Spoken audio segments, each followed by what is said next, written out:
야곱은 가나안 땅으로 돌아가라는 하나님의 명령, 또한 하나님께서 함께 하시며 지키시겠다는 그 약속의 말씀을 삼촌 라반의 손에서 지켜주시는 것을 통해서 그 약속의 말씀이 실제로 성취되는 것을 경험했습니다. 그럼에도 불구하고 야곱이요 가나안 땅에서 떠나올 때 형 에서에게 행했던 전과가 있잖아요. 그게 뭡니까? 형의 배고픔을 이용해서 팥죽 한 그릇에 장자권을 팔게 만들었고, 심지어 아버지와 형을 속여서 축복권까지 탈취해 버립니다.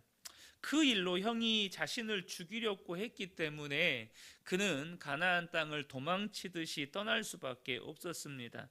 그런데 이제 어떻게 되는 겁니까? 그 형 에서를 만나기 위해 다시 가나안 땅으로 돌아가는 것입니다. 하나님이 명령하셨지만 자신의 과거가 아직 해결된 게 아니죠. 그러니까 이제 가나안 땅에 들어선 야곱은 형과 가까워질수록 마음이 두려워질 수밖에 없는 거예요. 마음에 두려움이 많은 거죠.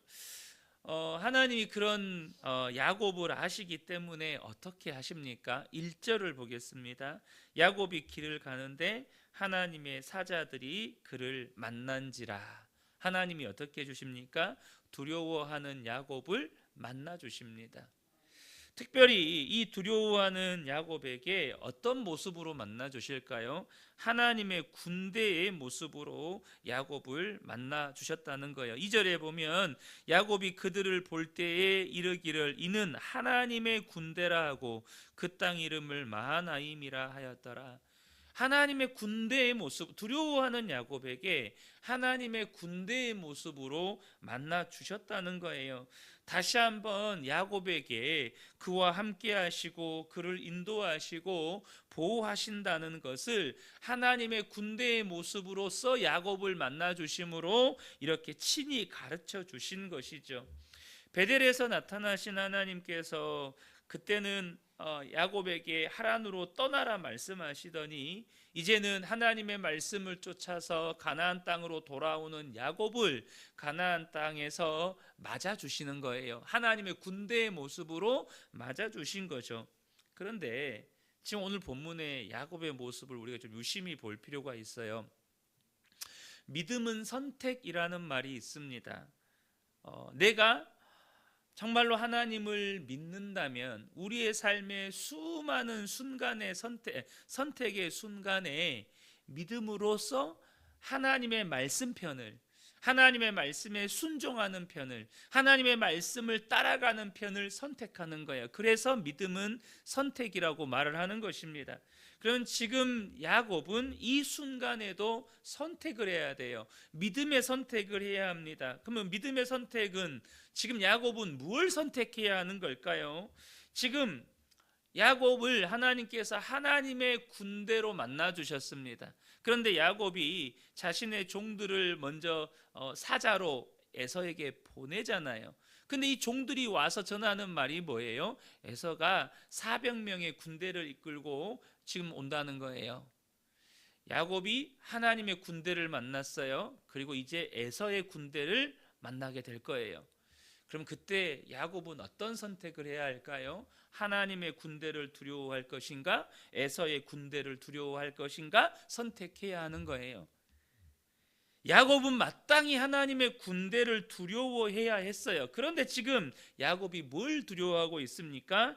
형 에서가 보낸 군대를 두려워하고 있다는 것입니다. 7절에 보면 야곱이 심히 두렵고 답답하여 이런 구절이 나오죠. 11절 보면 내가 주께 간구하오니 내 형의 손에서 에서의 손에서 나를 건져내시옵소서. 내가 그를 두려워함은 그가 와서 나와 내 처자들을 칠까 겁이 나기 때문이니이다.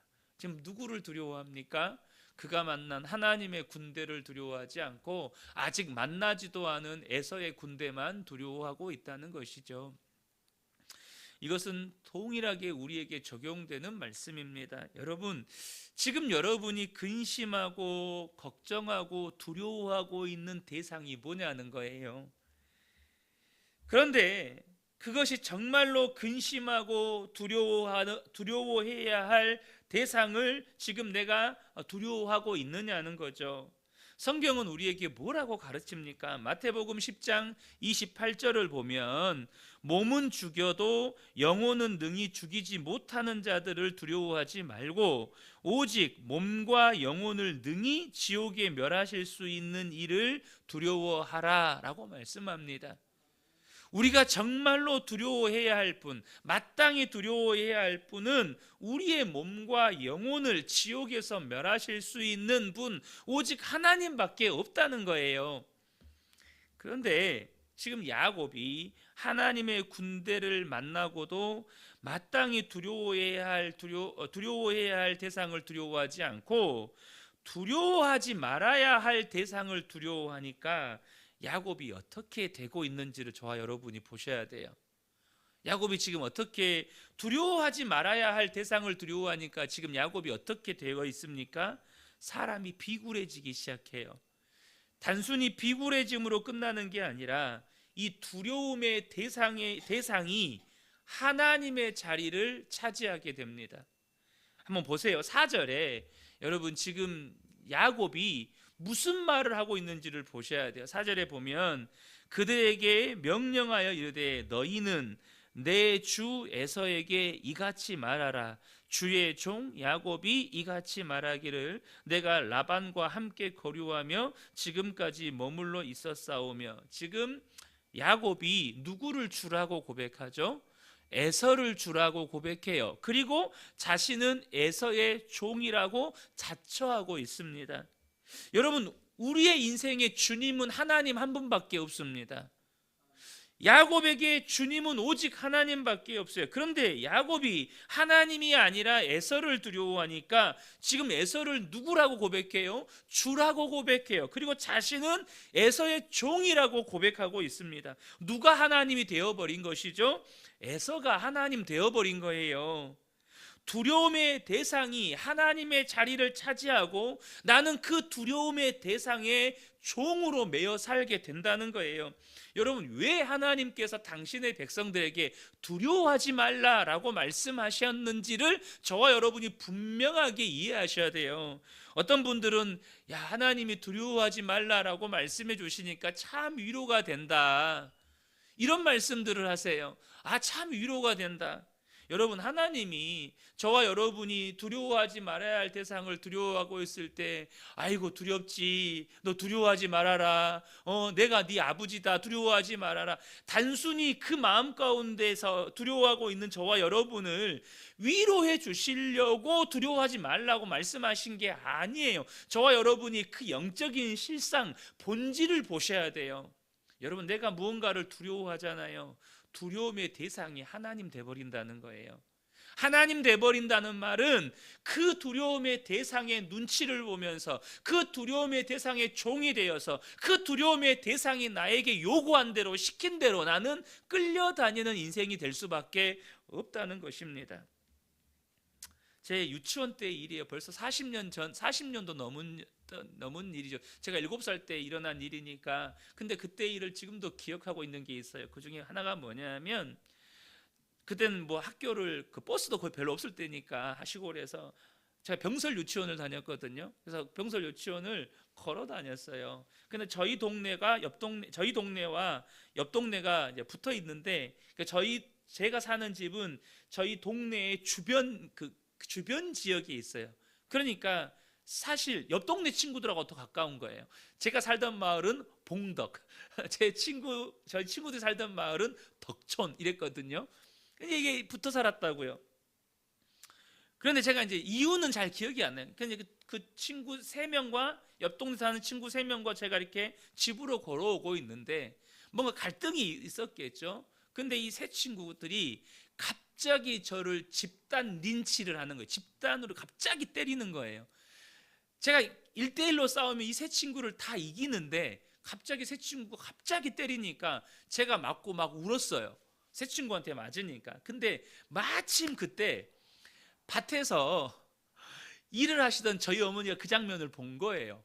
그러니까 홈이며 뭐 하여튼 다 내팽개치고 밭에서 부랴부랴 이렇게 뛰어온 거예요. 그러면서 너희 놈 자식들 하면서 이제 그 세 명의 친구들을, 저는 이제 엎어져 가지고 막 흙이랑 다 묻어 있는데 저를 털면서 그 세 친구들 잡아놓고 얼마나 야단을 치셨는지 몰라요. 너희들이 지금 뭐하니, 막 야단을 치셨어요. 자, 그러면 여러분, 부모는 알아요. 지금 내 아들이 맞고 우는 것도 마음 아프지만, 야 맞았으니까 아프지야, 울지 말아라, 와, 이러기 위해서 그렇게 하시는 걸까요? 그게 아니에요. 부모가 없는 자리에서 이 자식이 또 맞고 다니면 어떻게 하지? 이 친구들이 두려워가지고 부모 없는 데서 맨날 이 친구들 눈치 보고 살면 어떻게 하지? 여러분, 하나님이 우리 눈물 닦아주려고, 단순히 눈물 닦아주려고, 위로해 주시려고 두려워하지 말라고 말씀하신 게 아니에요. 다시는 내 아이가 나를 때리는 그 아이를 두려워하지 않고 담대히 맞설 수 있는 그런 아이가 돼야 돼요. 여러분, 내가 뭔가를 두려워하기 시작하면 그 두려움의 대상이 하나님의 자리에 앉아서 나는 이제 그 두려움의 대상이 시키는 대로, 요구하는 대로 끌려다니는 종이 되는 인생을 살게 된단 말이에요. 여러분, 우리가 마땅히 두려워해야 할 분을 두려워할 줄 아는 게 믿음이고 지혜이고 우리에게 진정한 자유를 주는 거예요. 그래서 오늘 본문에 야곱이 두려워하지 말아야 할 대상을 두려워하니까 또 뭐가 나와요? 육신의 본성이 나오기 시작해요. 뭡니까? 육신의 본성이 뭐였어요? 형을 속이고 아버지를 속이고 삼촌 라반을 속이려고 했던 것처럼 인간적인 계산과 세상적인 방법으로 또 문제를 해결하려고 해요. 어떤 문제요? 자기보다 종들을 먼저 앞서 보내서 형의 의중을 떠보고, 형이 400명의 군대를 이끌고 온다는 소식을 들으니까 형을 위해서 예물을 준비해요. 그 예물도 한 번에 주지 않고 4번에 걸쳐서 보내요. 왜요? 한 번에 주면 기분이 안 풀릴 것 같으니까 4번에 나눠서 보내면 한 번 받고 2번 받고 3번 받고 4번 받으면 형 기분이 풀리겠지. 이렇게 인간의 본성을 따라요. 더 놀라운 건 뭔지 아세요? 할아버지 아브라함, 아버지 이삭의 비겁한 모습이 야곱에게도 나와요. 할아버지와 아버지의 비겁한 모습이 뭐죠? 할아버지는 애굽 사람들을 두려워해서 할머니를 누이라고 속였고, 할머니를 앞세우는 거죠. 아버지는 블레셋 사람들이 두려워서 또 어머니를 누이라고 속여서 리브가 아내를 앞세워요. 본문에는 자신의 아내들과 가족들은 다 앞서 떠나보내고 자기 혼자 남아요.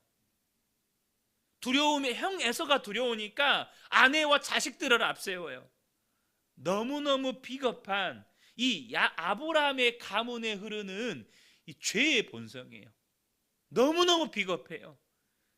두려워하지 말아야 될 대상을 두려워하니까 또 육신의 본성대로 야곱이 사는 거예요. 믿음대로 사는 게 아니라 육신의 본성대로 사는 거예요.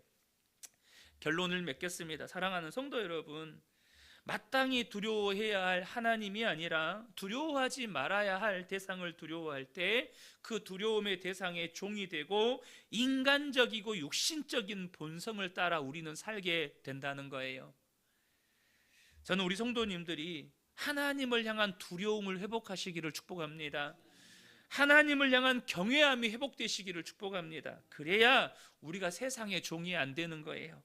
그래야 우리가 믿음의 선택을 하며 살 수 있는 것입니다. 이 새벽에 함께 예배한 우리 모든 성도님들이 이 믿음이 회복되시기를 예수님의 이름으로 축복합니다.